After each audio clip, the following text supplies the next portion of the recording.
capítulo 8 fala da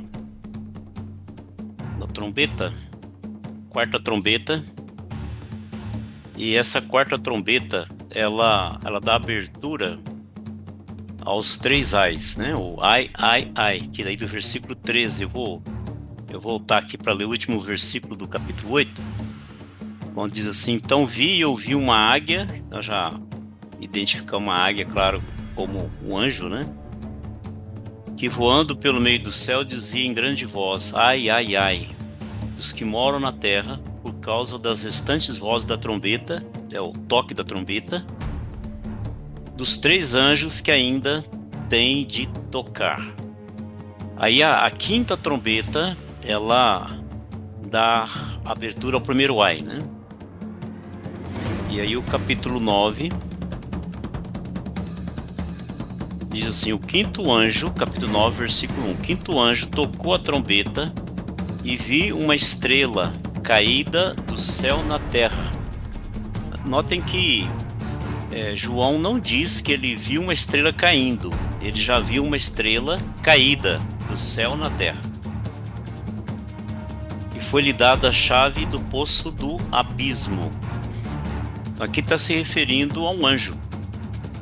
A estrela aqui não é um astro, né? Não é algo inanimado, mas um ser espiritual, um anjo. Não é incomum se referir ao anjo como estrela. Se os irmãos notarem lá no capítulo 14 de Isaías, 14:12, é dito que ele é a estrela da alva, falando sobre Lúcifer. Aqui no próprio livro do Apocalipse, Apocalipse 12, pouco mais adiante aí, capítulo 12 de Apocalipse, quando fala da queda de Satanás, ele lançado na terra, no versículo 4. No versículo 3 diz o dragão vermelho, né? E no versículo 9 é interpretado quem é esse dragão. Foi expulso o grande dragão, a antiga serpente, por causa lá do Éden, usou a serpente, que se chama Diabo e Satanás. Então o dragão, a própria Bíblia interpreta como o diabo, Satanás. Mas lá no versículo 4, quando no versículo 3 fala que se viu o grande dragão vermelho, o 4 diz: a sua cauda arrastava, a figura do dragão, né? Tem a cauda. A sua cauda arrastava a terça parte das estrelas do céu, as quais lançou para a terra. Então não é Satanás carregando a terça parte das estrelas, seria algo inimaginável, né? Imagina uma terça parte das estrelas, astros que Deus criou no universo, não, nem, nem um centésimo caberia na terra.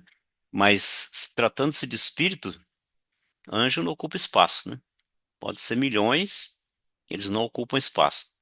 Caberiam todos os anjos dentro de uma caixa de fósforo, né? Eles não ocupam espaço. E aqui está se falando de anjos, e no caso aqui os anjos caídos, né? Os anjos, os demônios. A sua cauda arrastava a terça parte das estrelas do céu. Então, quando o capítulo 9, versículo 1 diz que o quinto anjo toca a trombeta e João vê uma estrela caída do céu na terra, aqui está se tratando de um anjo. E foi-lhe dada a chave do poço do abismo. O fato de falar de uma estrela caída do céu na terra, aí ele infere, né, dá uma ideia de que não é um anjo eleito, um anjo bom, né, mas é um próprio demônio que tem uma tarefa ali naquele momento e foi-lhe dada a chave do poço do abismo. Esse abismo ainda não é o inferno, esse abismo é um local onde Deus tem preso alguns demônios, alguns anjos caídos. Se vocês lembrarem lá da carta de Judas, pouquinho antes aqui do Apocalipse, se quiserem me acompanhar nessa leitura, aqui na Epístola de Judas, quando ele está falando de diversos tipo de apostasia, ele fala no versículo 6. Ele diz assim, Judas 6: e a anjos, os que não guardaram seu estado original, eles foram criados em santidade, né, sem pecado, ao seguir a Lúcifer, eles deixaram a sua posição original, mas abandonaram o seu próprio domicílio, deixaram o céu como habitação. Ele tem guardado sob trevas em algemas eternas para o juízo do grande dia.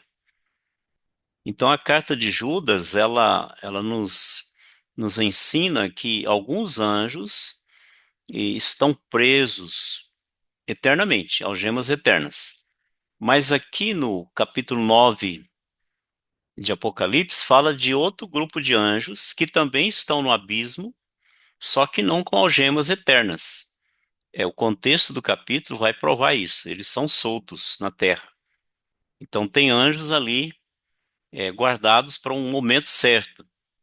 Eles vão ser usados por Deus até para infringir castigo sobre os habitantes da terra. Então o que está dizendo aqui que foi dado a esse anjo autoridade. Lembra que chave significa autoridade. Quando apresentou Jesus, lá no início do capítulo 1,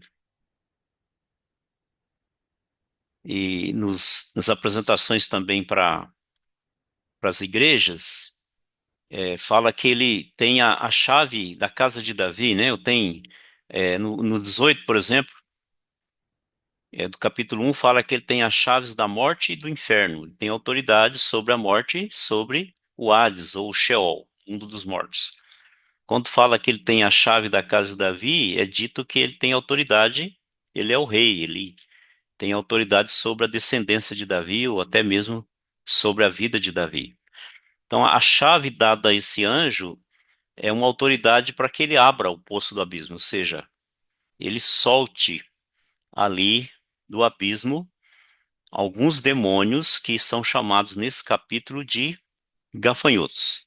Então, o anjo caído do céu na terra recebe uma missão de soltar uma casta, um grupo de demônios que estão presos no abismo até aquele momento. Notem o versículo 2. Aqui usa o pronome, né, no ela, porque se refere à estrela, que é claro que é o anjo, né? Está se referindo ao anjo. Então, o versículo 1 fala uma estrela caída do céu na terra. 9:1 fala uma estrela caída do céu na terra, que é um anjo que tem autoridade para abrir o poço do abismo. Aí no 2 diz que ela, a estrela, o anjo, abriu o poço do abismo e subiu fumaça do poço como fumaça de grande fornalha. Então saiu dali muita fumaça daquele poço, uma fumaceira que escureceu o sol e o ar. Então alguma coisa acontecendo nesse período da grande tribulação que há uma escuridão, e essa escuridão é provocada por fumaça.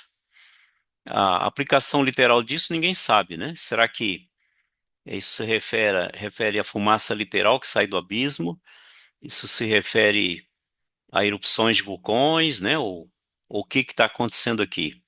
Mas o fato é que ao abrir o poço do abismo, sai muita fumaça que escurece o sol, o ar, e, e junto com essa fumaça, o versículo 3 diz assim: também da fumaça saíram gafanhotos para a terra, e foi-lhes dado poder como os que têm os escorpiões da terra. Vocês vão anotar que, na sequência da interpretação do capítulo 9, desde do versículo 3 e os seguintes, vocês vão notar que não se trata de gafanhotos comuns, não se trata de insetos aí. A descrição dos gafanhotos e da atividade deles naqueles 5 meses sobre a terra revelam que não são gafanhotos, são demônios mesmo que saem do abismo. Por que então gafanhotos? Porque gafanhotos nas escrituras e na vida também, normal, né? Significa destruição. um bando de gafanhotos, milhões de gafanhotos, causam grande destruição. Eles vêm para causar destruição. Não na erva, não nas árvores, porque eles não são gafanhotos, eles são demônios, mas causam destruição. Então, gafanhoto é símbolo de destruição. Se depois você ler Joel, capítulo 1 e 2, lá o livro do profeta Joel, um profeta menor, capítulo 1 e 2, vocês vão ver a ligação dos gafanhotos com juízo, destruição sobre a terra. Então, eles são chamados de gafanhotos porque eles vêm em grande número, um bando enorme, né? Inumerável. Aqui no caso, eles têm um número, dito depois, não, aqui não, que os outros, a partir do versículo 13 é que dá número, aqui não dá número de quantos são, mas muitos, muitos mesmo. E eles causam destruição e vêm em bandos. Então, isso aqui é uma praga, né, que vem sobre a terra, um paralelo lá com a praga também, né, lá no Egito. E disse que foi-lhe dado poder como os que têm os escorpiões da terra. Então não são gafanhotos. Gafanhotos não têm ferrão, eles não causam dor, não têm veneno, eles não têm poder como os escorpiões. Mas esses demônios chamados de gafanhotos, eles têm poder para causar tormento, causar dor. O versículo 4 diz: E foi-lhes dito que não causasse dano à erva da terra. Mais uma evidência de que não são insetos, não são gafanhotos. Os gafanhotos devoram tudo que é verde. Eles devoram todas as folhas, né? Tudo que é verde, eles, onde passa uma nuvem de gafanhotos, não fica nada verde. Só os galhos, né? Só os arbustos, só os galhos dos arbustos. Então não vem para causar nenhum dano à erva da terra, porque não são gafanhotos, são demônios. É dado limites para esses gafanhotos. Nem a árvore alguma, tão somente aos homens que não têm o selo de Deus sobre a fronte. Então notem que aqueles que não pertencem a Deus, mas que pertencem à besta, ao anticristo, né, ou a Satanás, esses vão sofrer com a ação desses demônios. Mas aqueles que têm o selo de Deus, aí estão os 144 mil, né, que nós já mencionamos lá atrás, e, e todos os demais que não receberam a marca do anticristo, esses não sofrem, mas aqueles que têm a marca do anticristo, a marca da besta, pertencem a ele, esses sofrerão dano com a ação desses gafanhotos. Então notem que são demônios que são soltos do abismo num período da grande tribulação. Sobre eles é estabelecido limites, eles não vão causar dano à natureza, às árvores, nada disso. Mas a missão deles é causar dano aos homens que não têm o selo de Deus, aqueles que não pertencem a Deus. Lembra que o fato de selar significa pertencimento. Quando a Bíblia ensina que nós temos o selo do Espírito Santo, significa que nós pertencemos a Deus. A habitação do Espírito Santo em nós indica propriedade. Por isso que Pedro fala que nós somos povo de propriedade exclusiva de Deus. Pertencemos a Ele. E eles vêm com uma missão. O versículo 5 diz assim: foi-lhes também dado, não que os matassem. Então, eles não podem matar. Não que eles não queiram, mas eles não podem.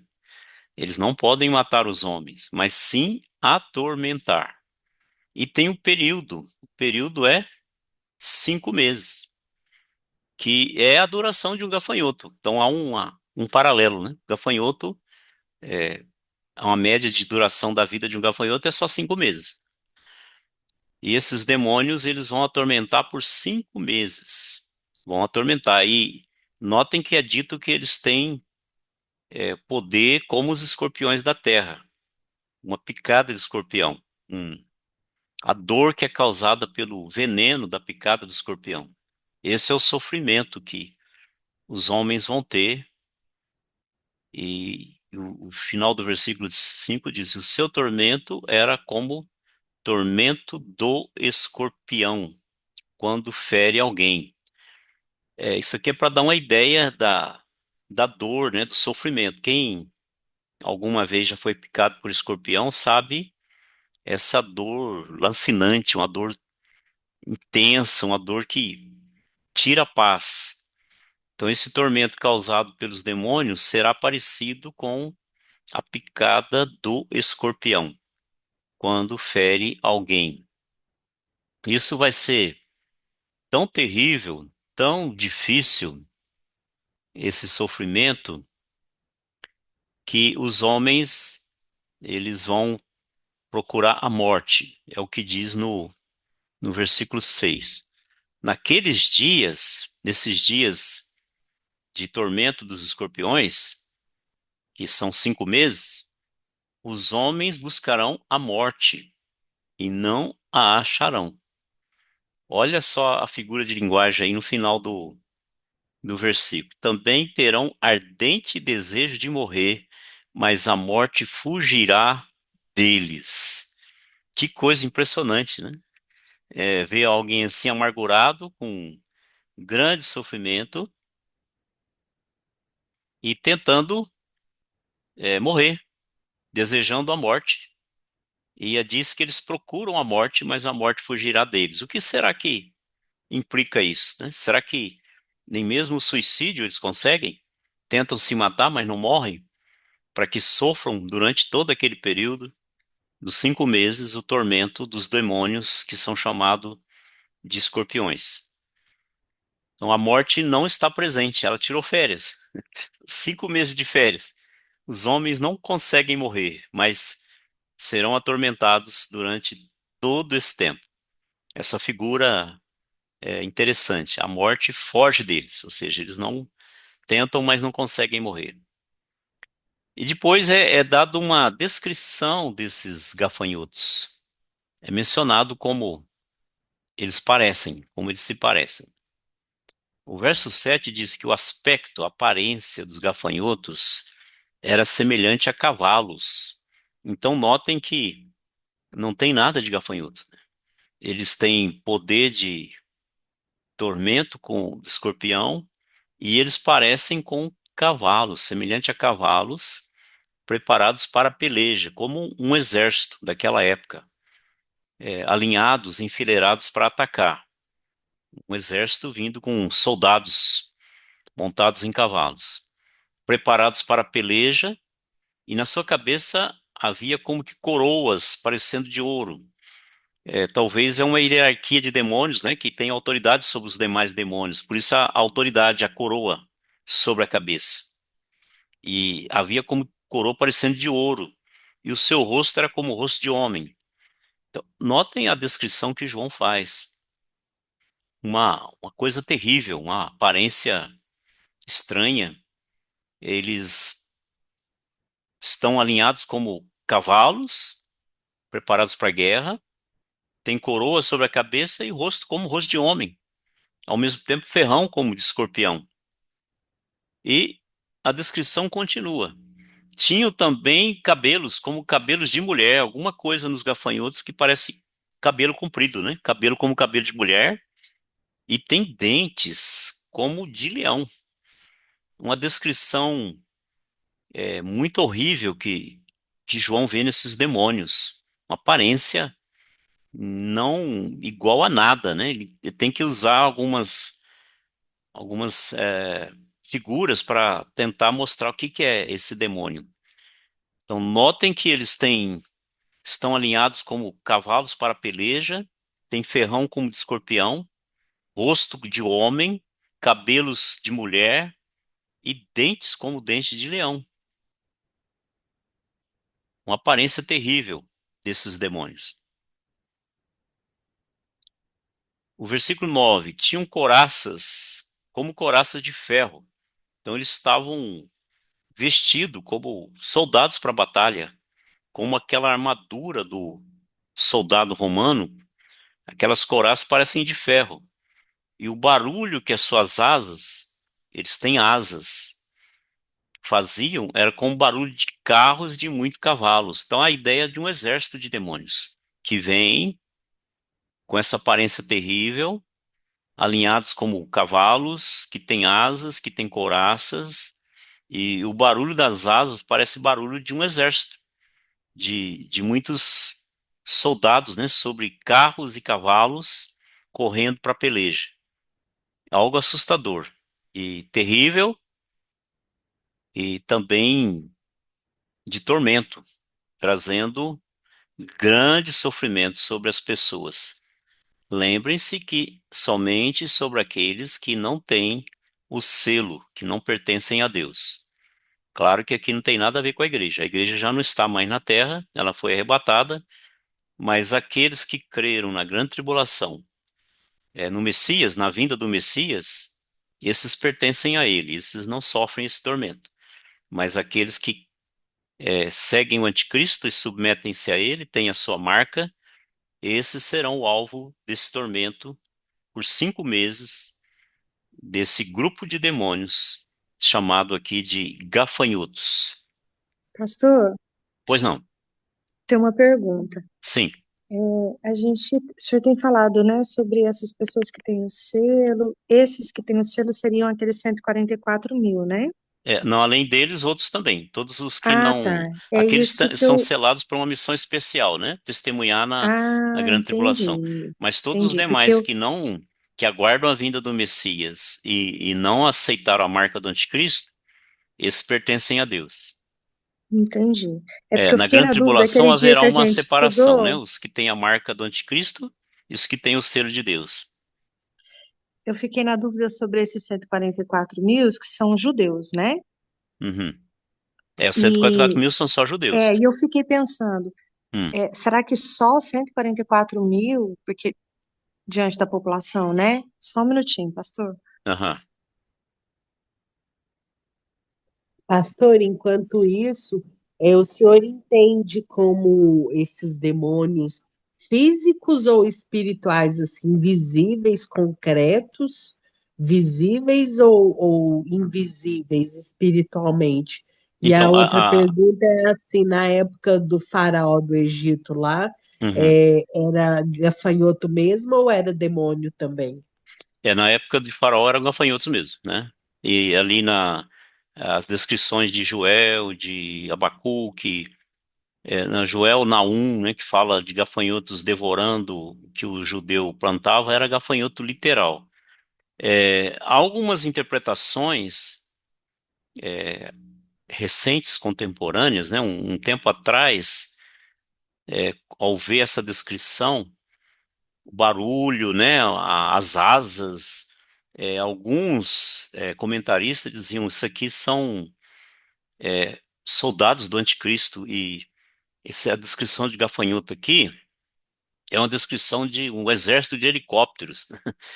Uma mais recente agora, não é um comentarista, mas um pregador, né? Disse aqui, olha aqui está descrevendo em Apocalipse capítulo 9, está descrevendo os drones, né? Hoje a guerra se faz através de drones. Com milhares de drones, milhões de drones juntos fazendo um barulhão, né? E é uma descrição dos drones aqui. A dificuldade é porque o início do capítulo fala de uma estrela caída do céu, fala-se de um anjo, né? Depois fala-se do poço do abismo, não fala de saindo das nações ou de algum lugar físico, mas de um poço do abismo que a Bíblia menciona que existe lá na história de Rico e Lázaro, né? Fala de um abismo que havia entre o paraíso e o inferno, onde estava o rico, lá naquele caso, né? Também em Judas fala de presos com algemas eternas. E a continuidade também do capítulo, a partir do versículo 13, que nós vamos analisar ainda hoje, fala de demônios, né? Fala de anjos junto ao rio Eufrates, né? E fala que esses anjos estão presos, então não são anjos de Deus, são anjos que seguiram a Satanás, e fala de um exército que vem com eles, né? Então a descrição vai vindo falando de espirituais, né? De anjos, demônios. Claro que visíveis, nessa ocasião eles se se aparecem com essa aparência. Eles vêm visíveis, não é algo que os homens sofrem sem estar vendo, eles vão ver. Mas não se trata, na minha interpretação, de helicópteros, drones, soldados, né? Mas demônios mesmo, guardados para essa época causar tormento nos homens sobre a terra. Não sei se Débora voltou, Débora. Voltei, pastor. Sim, tá, Desculpa, tinha uma criança chamando aqui. tá, pois não. É, então, eu estava perguntando, a minha dúvida é, porque quando a gente fala dos 144.000, são Sim, judeus, né? judeus. Esse número específico é porque eles têm uma missão, não que seria salvo dos judeus só 144.000, Não, que seria pouco, né? não é a totalidade dos judeus que serão salvos, né? Ah, Mas entendi, é porque é uma representatividade, 12 mil de cada tribo, né? 12 vezes 12, 144, entendi, né? 144 entendi. mil. Não quer dizer que exista esse número específico já, tipo, serão Não. esses os salvos e É. pronto. Esses são chamados de testemunhas. Eles têm uma missão de testemunhar no período da grande tribulação, né? Sobre o Messias. Mas aí, muitos outros judeus e também gentios. Quando a Bíblia fala de salvos da grande Uhum, tribulação, ele fala de uma multidão que não se consegue enumerar, né? De entendi. toda raça, tribo, língua, povo e nação. Então não vai Uhum, ser um grupo pequeno, embora seja muito difícil nesse período. uhum, Muitos ainda crerão no evangelho do reino, porque até anjos pregarão esse evangelho, né? Traz esse uhum, evangelho. Mais adiante nós vamos ver isso. Haverá duas entendi, testemunhas que operarão até milagres e vão testemunhar também na grande tribulação. Cento e quarenta e entendi. quatro mil testemunhas, mais duas especiais, que não se sabe quem são, né? Alguns acham Enoque e Elias, porque não morreram, outros falam Moisés e Elias para representar o Velho Testamento, Uhum, outros falam Elias, João Batista. No fato, ninguém sabe quem são essas duas testemunhas, mas elas aparecem na grande tribulação, são mortas, ressuscitam e sobem para o céu. Isso tudo diante dos olhos de todo mundo. As entendi. câmeras mostrando eles, o que acontece com eles e a ressurreição e subindo ao céu. Então, o testemunho na grande tribulação vai ser muito forte, porque a perseguição e a ação do anticristo também vai ser muito forte, né? Pastor, Hum, quanto a esse testemunho também eu fiquei na dúvida na outra aula. hum, Vai ser diferente, né? Essa palavra pregada vai ser diferente no sentido de que sim, vai ser pregado Jesus Cristo ou vai ser pregado aquela mais para o Velho Testamento, sabe? Sobre a sim, promessa. é isso. A mensagem que nós temos hoje, resumidamente, claro, né? É crer no Senhor Jesus será salvo, né? Certo. E a mensagem que volta a ser pregada na grande tribulação, porque ela tem como alvo principal os judeus, que está vindo para os judeus, mas a graça sempre se estende aos gentios também, né? Aham, É a mensagem arrependei-vos porque está próximo o reino dos céus. Essa era a mensagem que João Batista pregava, né? Lembra entendi.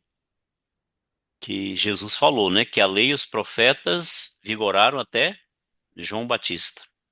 Uhum, Lembra também que quando João Batista falou assim, né? Quem tem a noiva é o noivo. Então ele falou de Cristo, noivo, falou da noiva, que é a uhum, igreja.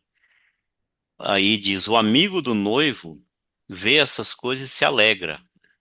Ele vê um noivo já presente, preparando a noiva, e ele se alegra, porque ele sabe que o casamento vai acontecer. Ele fala: o amigo do noivo contempla essas coisas e se alegra. E essa alegria já se cumpriu em mim. O próprio João Batista entendeu que ele não era noiva, ele era uhum, amigo do noivo, como os do Velho Testamento, né? E como os da grande tribulação, porque a noiva, ela, ela se inicia com Pentecoste e termina com o arrebatamento. Ela está completa no arrebatamento. O casamento não casa com a metade da noiva. Não tem jeito, entendi, né? Se casa com a noiva inteira. Então, no arrebatamento, a noiva está completa. A igreja está completa. Então, há o entendi. encontro com Jesus nos ares do casamento. Então, todos que vêm depois, como os que vieram antes, são convidados para o casamento. Mas não é a noiva. Não é a noiva. A noiva é Entendi, só a igreja, né? Esse é o ensino entendi. todinho do Novo Testamento, né? Só a igreja. Não, não há. Não há possibilidade de incluir ninguém mais aí. A noiva se completou, mas existem aqueles que entram na ceia das bodas do Cordeiro, né? São convidados para a festa. E essa festa dura 1000 anos e se estende por toda a eternidade, né? É um privilégio muito grande, né? Mas não é noiva, né? Por isso que ele fala, né? Jesus fala assim: dos nascidos de mulher, ninguém foi maior que João Batista. Olha só, né? Ele dizia um negócio desse, né? Dos nascidos de mulher, ninguém, claro, excetuando ele mesmo, né? Mas fora Jesus, ninguém foi maior que João Batista. Mas o menor no reino dos céus, né, é maior que João. Qualquer um que está reinando com Cristo, faz parte da igreja, é maior que João, porque é noiva, não é convidado. Uhum,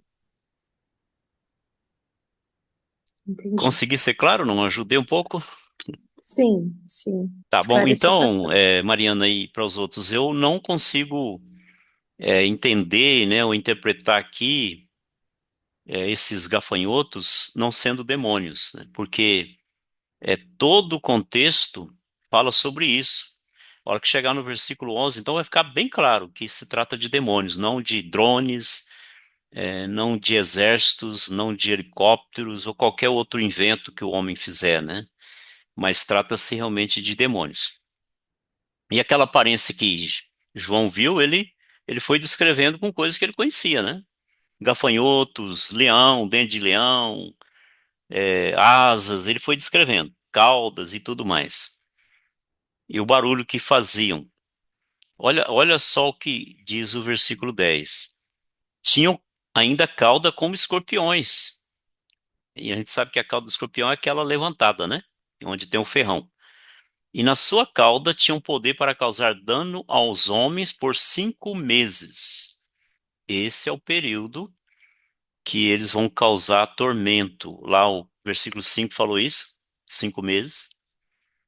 E aqui o versículo 10 também. Notem que é um tempo curto, né? São 7 anos de grande tribulação, julgamento sobre a terra, e dentro desses 7 anos, 5 meses, haverá essa ação desses demônios atormentando os homens. Mais uma vez, a ideia do sofrimento causado pela picada do escorpião. Causar, causar dano aos homens por 5 meses. Tem um versículo, acho que Provérbios 30, 27, se alguém quiser olhar, mas eu vou ler aqui. Provérbios, capítulo 30, versículo 7, acho que fala de gafanhotos, deixa eu ver aqui. Sim, aqui, Provérbios 30, 27 diz assim: os gafanhotos não têm rei, não é como a abelha, né, que tem a abelha rainha, outros insetos que tem o líder. Mas os gafanhotos não têm rei, contudo, marcham todos em bandos. Eles se organizam mesmo sem ter um líder, um rei. E aqui, no versículo 11, diz assim: e tinham sobre eles, sobre esse bando de gafanhotos, como seu rei, o anjo do abismo. Então, notem que na hierarquia há um anjo poderoso que domina sobre eles. Aqui não está falando de Satanás, está falando de um anjo que também estava no abismo com eles e foi solto junto com eles. Ele é o rei, ele domina. Lembra que na criação dos anjos, a revelação bíblica fala que eles têm uma hierarquia de poder, né? Principados e potestades, né? Fala lá. E tem um anjo do abismo, e ele tem um nome, é mencionado o nome. Notem que a Bíblia não fala muito sobre o nome de anjo, né? A tradição católica fala de um monte de muitos anjos, no nome de anjos. Mas a Bíblia não, a Bíblia ela fala de Miguel, ela fala de Gabriel, ela, ela fala desse anjo aqui com nome. Outras vezes é um anjo, ou anjo do Senhor, mas não fala nome. Mas aqui é dado o nome de um outro anjo, aqui no caso de um demônio, né? De Lúcifer também, claro, né? Que é mencionado, Satanás, o diabo. E dizem, tinha sobre eles o anjo do abismo, provando que não é gafanhoto. Nós acabamos de ler em Provérbios, né, que gafanhoto não tem rei, não tem um líder. Mas como são demônios, eles têm um líder. sobre eles como seu rei, o anjo do abismo. Então ele é um anjo caído, porque estava preso no abismo também. Foi solto aí na narrativa aqui no início do capítulo 9, né? Cujo nome em hebraico é Abaddon e em grego Apolion. Então, na língua hebraica é chamado de Abaddon e na língua grega Apolion. Por que dar um nome no hebraico e no grego? Porque o sentido é o mesmo. Tanto Abaddon no hebraico como Apolion no grego significa destruidor, o anjo da destruição. Então ele vem governando, comandando o exército de gafanhotos, de demônios que foram soltos do abismo para causar destruição, né? Para causar sofrimento, causar tormento na terra, destruir a paz, né? A tranquilidade, né? O descanso dos homens. E, e com isso, o que diz no verso 12, o primeiro ai passou. Lembra que a quinta trombeta, ela deu início ao primeiro ai, né? Essas três últimas trombetas referem-se aos três ais. São sete trombetas, a quinta se refere ao primeiro ai. O primeiro ai passou, esse tormento. E eis que depois dessas coisas vem ainda dois ais.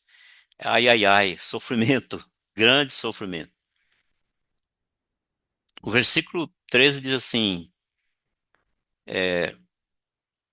o sexto anjo tocou a trombeta. Assim, eu não tinha passado esse slide aqui, né? Versículo 12, primeiro ai passou, e eis que depois dessas coisas vem ainda dois ais. Agora sim, o versículo 13.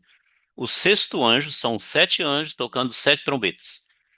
As últimas três dão abertura a três ais. O sexto anjo tocou a trombeta e ouviu uma voz procedente dos quatro ângulos do altar de ouro que se encontra na presença de Deus. Lembra da ideia, né, do tabernáculo terrestre sendo uma figura do tabernáculo celestial.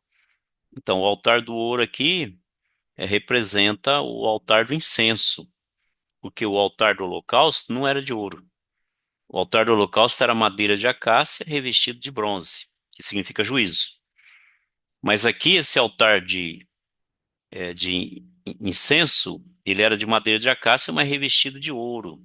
Se encontra na presença de Deus. Aqui fala de Cristo. A humanidade de Cristo é representada pela madeira e o ouro, a divindade, né? Jesus Cristo é homem e é Deus. Então se encontra na presença de Deus. Lembra que os mártires, eles clamavam por vingança e aqui nós estamos vendo a vingança vindo sobre os moradores da terra por terem martirizado aqueles que não aceitaram a marca do anticristo. Então aí vem uma voz que sai do altar de ouro, né, dos quatro ângulos, é o altar todo, dizendo ao sexto anjo, o mesmo que tem a trombeta: solta os quatro anjos que se encontram atados junto ao grande rio Eufrates. Nota que o Apocalipse ele vai falando, ele vai descortinando revelações sobre demônios que são usados para Deus cumprir o seu propósito. Assim como da parte de Deus vinha um demônio atormentar Saul, lembra lá da história lá dos reis, né?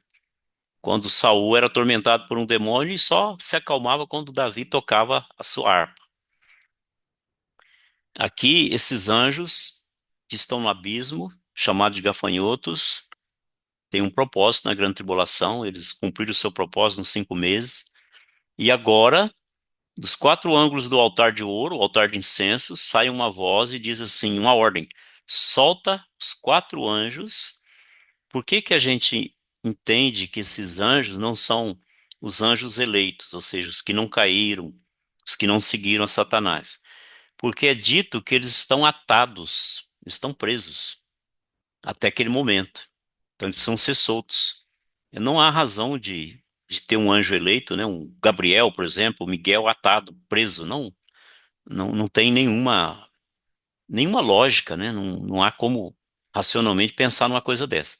Mas esses se encontram atados junto ao grande rio Eufrates. Olha aí, novamente o Eufrates aparecendo, né? Geograficamente, isso lá no Iraque, né? Estão lá no Iraque, o rio Eufrates, Tigre e Eufrates. Aí o versículo 15, ou não é só lá, né? Ele percorre toda aquela região, né? Mas predominantemente no Iraque. O versículo 15, então fala, o rio Eufrates ele aparece algumas vezes, viu? Aqui no livro de Apocalipse, ele está associado aí a algumas coisas que acontecem com Israel. Lá no capítulo 16 de Apocalipse, o versículo 12, fala que derramou o cesto a sua taça sobre o grande rio Eufrates, cujas águas secaram, para que se preparasse o caminho dos reis que vem do lado do nascimento do sol, né? Mais uma vez o Eufrates. Aí fala de demônios com semelhança de rãs que saem ali e operam sinais. Pastor, Pois não. então seria literal esse Sim, esse lugar?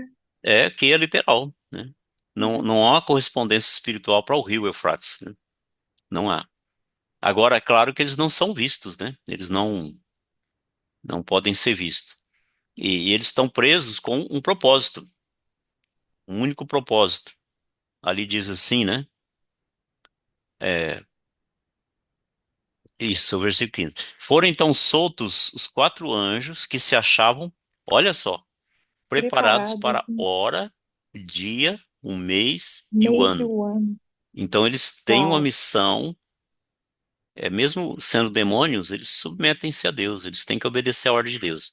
Então eles estão presos, preparados para um momento, uma hora, um dia, um mês e um ano, no período da grande tribulação, para que matassem a terça parte dos homens.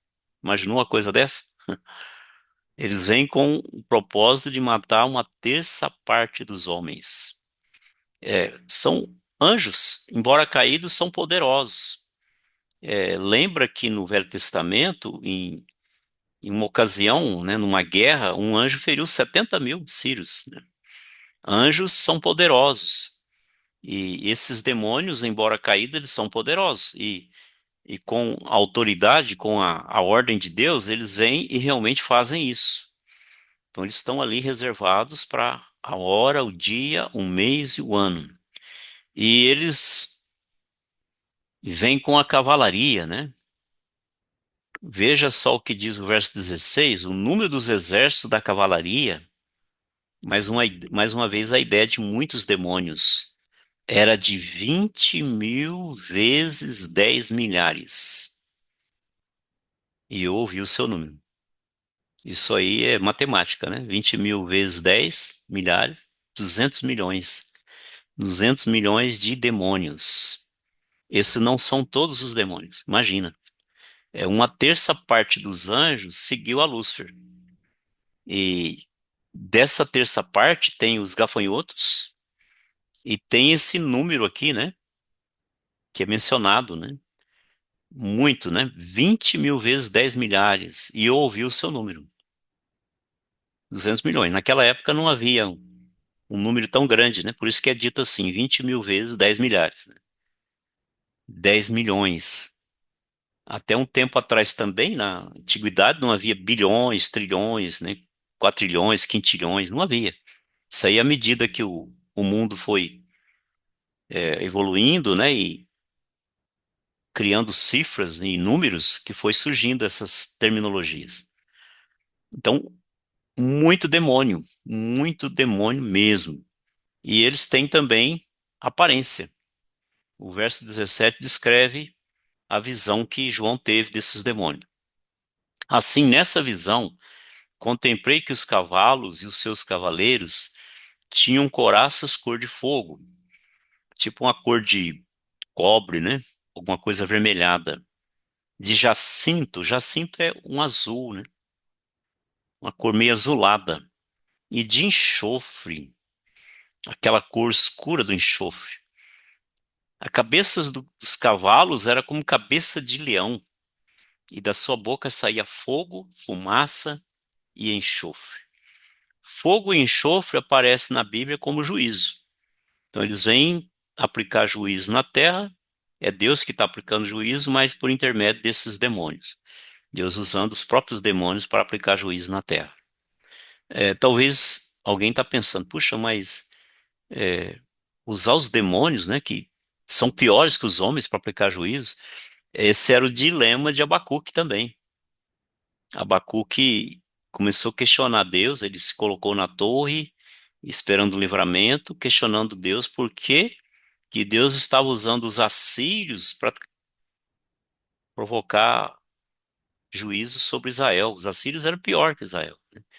Mas Deus, ele usa a vara que ele quer, né? Ele quer usar uma vara pesada e grossa, ele usa. Então ele usa os inimigos, ele usa os idólatras, ele usa os demônios para aplicar o seu juízo. Ele usa quem ele quer, tudo é dele, tudo foi criado por ele. Então a aparência é horrível também.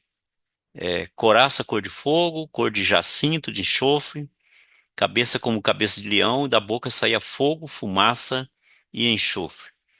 Então essas coisas não dá para fazer uma interpretação literal, né? Pensar em algo que o homem criou, né? Já vi comentarista dizendo que isso aqui são soldados com capacetes, né? E estão com lança-chamas sobre o ombro, né? E, e queimando as pessoas. Viajar na maionese, né? É muito, é muita imaginação, né? Para a gente pensar agora o que seria isso de fato. Versículo 18.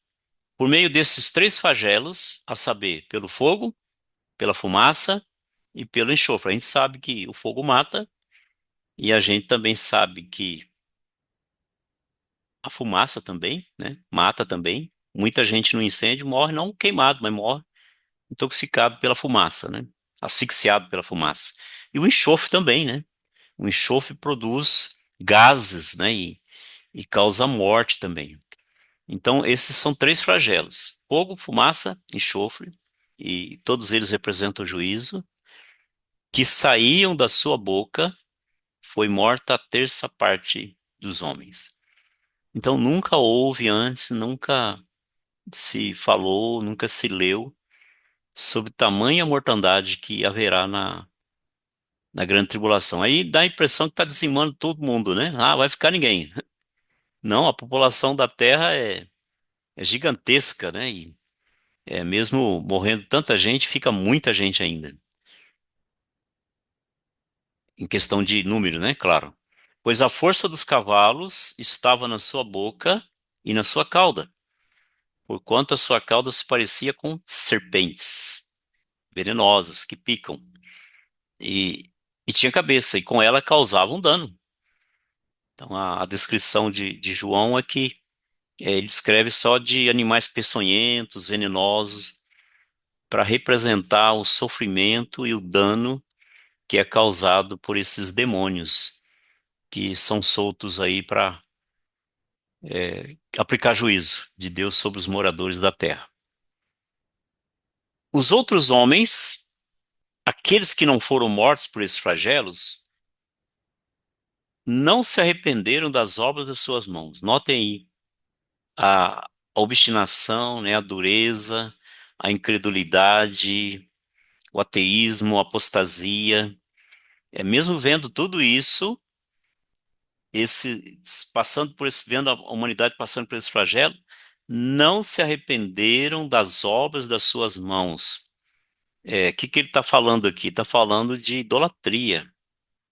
As obras das suas mãos é os ídolos que eles fizeram, ou seja, eles não deram glória a Deus, eles não reconheceram, não, agora sabemos que existe um Deus verdadeiro e ele está aplicando juízo sobre a terra, nós vamos abandonar os ídolos que nós fizemos, né, é, deixando de adorar os demônios, os ídolos.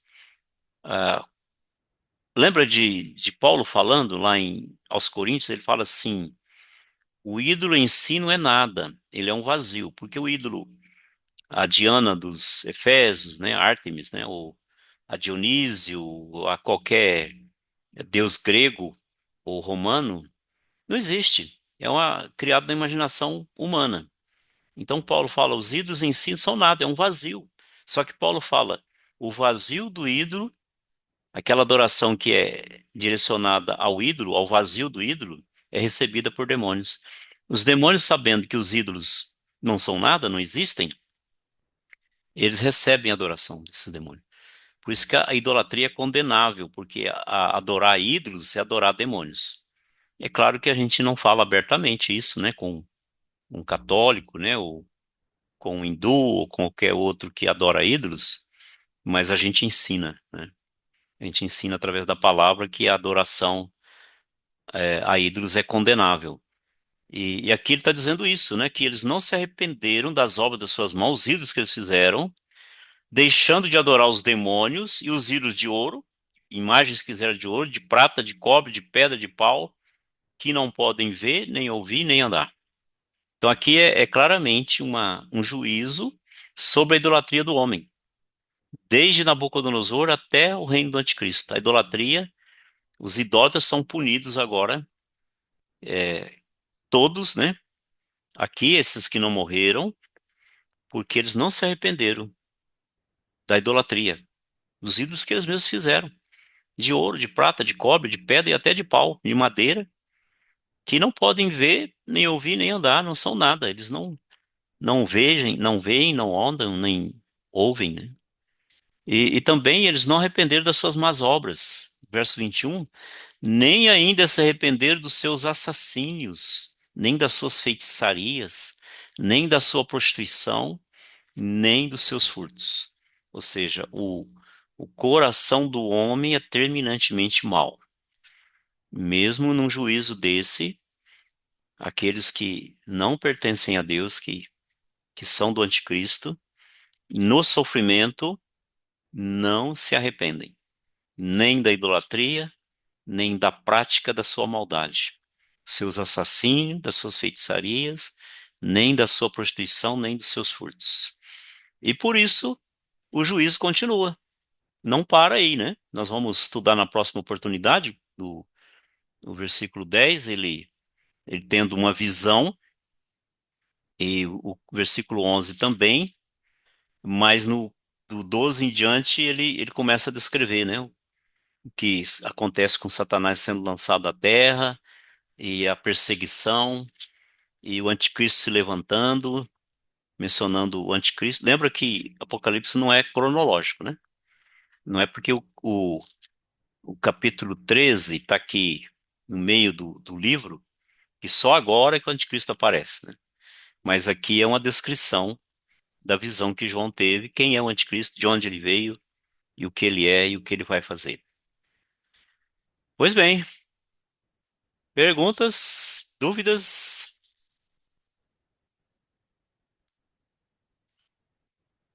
desse capítulo 9? Pastor, mais uma vez, assim, de Sim, certo modo, não tem um paralelo com as pragas lá do Egito? Algum teólogo vê isso? alguns têm paralelo, assim, no sentido do que aconteceu, né? Vai, nós vamos ver depois as taças também, aí nós vamos ver um certo paralelo, né? Quando afeta, mesmo lá no começo, quando a gente viu, né, a água se tornou em sangue, né? Lá também teve isso, né? Gafanhotos lá no Egito também teve. Não são todas as pragas, mas parte delas, aqui no Apocalipse há um paralelo, né? Só que lá eram eventos realizados na natureza, tocando o rio, né? Rãs subindo do Nilo, moscas, piolhos, era algo mais da natureza. Aqui no Apocalipse, a gente já está vendo mais uma atuação satânica, né? Demoníaca. O capítulo 12 vai falar muito sobre isso, né? Quando fala do dragão, e depois a besta, que é o anticristo, e o falso profeta, que é a besta que sobe da terra, trindade satânica, a gente vê uma manifestação muito demoníaca na grande tribulação. Ela excede a natureza. Muita coisa acontece sobre a natureza, mas a coisa excede. Ela atinge muitos homens também, né? É, a outra, E a esse, praga de tumores também, né? o tormento é quase igual ao do inferno, né? Quase igual Depois ao do do inferno. final. É, quase igual ao do inferno. Lá mais para frente também fala de tumores nos homens, né? Os homens têm tumores, como também houve lá no Egito, também um outro paralelo com uma das pragas lá do Egito também. Depois eu posso pôr um quadro que eu tenho aqui, né? Eu posso postar no grupo, um quadro que tenha a praga lá no Egito e as pragas aqui no Apocalipse também, que se assemelham um pouco. Pastor, é uma destruição assim muito absurda, né? É. Porque antes ele já vinha falando lá na primeira trombeta, né, que um terço Uhum. da terra foi queimada, depois os animais marinhos, sempre um terço, né? Ele sempre usa essa. Sim, E agora um terço dos homens também terço são dos homens. mortos, então assim, é uma É, destruição é que a verdade. gente não consegue nem imaginar, né? E uma outra, isso aqui já há muitos anos, né? Eu já lecionei Apocalipse verso por verso muitas vezes, lá em seminário, vários semestres, né? Sempre Apocalipse, enquanto eu tive lá nos últimos anos, eu que dava Apocalipse. E também na igreja, acho que umas duas vezes, e agora mais uma vez, né? Aqui. Para mim, o efeito de Apocalipse tem um efeito missionário, sabe? Que eu fico imaginando assim, eu não sei quando vai ser o arrebatamento. Pode ser qualquer momento, né? Arrebatamento. Porque não há um sinal muito claro, né? Você fala na grande tribulação, guerras e rumor de guerra. Nós estamos vendo isso direto, né? Fomes, né? E imoralidade, coisa tudo, né? Então, a gente imagina que está bem próximo do arrebatamento. E vindo o arrebatamento, é claro que nós que cremos, nós estamos livres, né? Nós vamos só glória, só conforto, só alegria. Mas os que ficarem, não. E eu tenho muitos conhecidos, eu tenho amigos, tenho parentes e pessoas não parentes, né? Nem, não amigos também, mas que eu convivo, encontro, que entrarão nesse tormento aí, né? E quem garante que eles vão crer no Evangelho do Reino, se não crer no Evangelho da Graça? Vão crer no Evangelho do Reino, que vai gerar perseguição, não compra, não vende, muito mais difícil, né? Então a oportunidade é agora de da gente anunciar o Evangelho agora, para que eles também se tornem noiva, para que eles façam parte da igreja, para que sejam arrebatados. Então, se a gente realmente gosta de alguém, a gente se empenha em falar de Cristo para as pessoas. Não somos nós que vamos convertê-los, mas a gente vai falar a palavra, né? A fé vem pelo ouvir a palavra. Então, a gente preocupa com aquelas pessoas. A gente tem pessoas aí na escola, tem pessoas no trabalho, né? Vizinhos, pessoas das quais a gente compra, conversa, viaja junto. A gente não sabe quando vai ser. E mesmo que não seja, né, na nossa existência, pessoas morrem. A gente também morre. E aí a gente não prega mais. E a pessoa que morreu não ouve mais a pregação. Então tem essa urgência de anúncio do evangelho. Por isso que a ênfase, enquanto eu estiver na igreja, vai ser sempre essa, né? Que a igreja tem uma missão, e essa missão é pregar o evangelho. Investir tudo, né? Seus recursos humanos, financeiros, tudo pregação do evangelho. Aqui e longe também, através dos missionários, né? Porque nós sabemos do juízo que vem, além do juízo eterno, né? Que é pior ainda. É pior do que o juízo da grande tribulação. Além deles morrerem na grande tribulação, ou serem condenados no final da grande tribulação, eles vão ser condenados eternamente no grande trono branco, o juízo final. Então, se realmente a gente importa com os perdidos e ama as pessoas, a gente anuncia o evangelho. Quando tiver oportunidade, quando tiver vivo, a gente tem que anunciar o evangelho. Em Os todo que momento, todo forem, esforço. os Uhum. que forem salvos e virarem mártires ali no período da grande tribulação vão morrer rapidinho também, né, pastor? Porque Isso. tem Vão morrer pela perseguição do anticristo, né? Ele vai causar rapidinho. sofrimento, vai executar, vai cortar o pescoço de alguns, né? Então, sofrimento também, né? Então, mesmo os que forem salvos lá, é melhor eles ouvirem agora, né? E crerem agora do que entrar lá e ser martirizado lá, muitos deles, né? Tá bom, meus irmãos? Sempre digo, né? Qualquer dúvida também, eu tô aqui com umas perguntas no grupo que eu não consegui ainda, esses dias aqui foram bem agitados, né? Mas amanhã eu quero parar um pouquinho para responder algumas perguntas e outros que tiverem, responder ali no grupo, tá bom? Uma boa noite para vocês, Boa bom noite, descanso, pastor. Boa Obrigada. noite, bom final de obrigada, semana, pastor. Deus abençoe. Obrigada pela aula. Não fiquem atormentados com o Apocalipse, não fiquem com medo, né? Não, não tem nada a ver com o salvo, né? A revelação do Apocalipse só tem a ver com o salvo nos primeiros capítulos, de 1 a 3, que é a igreja. Capítulo 4 em diante, a igreja já está fora de cena, né? Já é outra dispensação, tá bom? Amém. Um abração para todos. Abraço. Deus abençoe.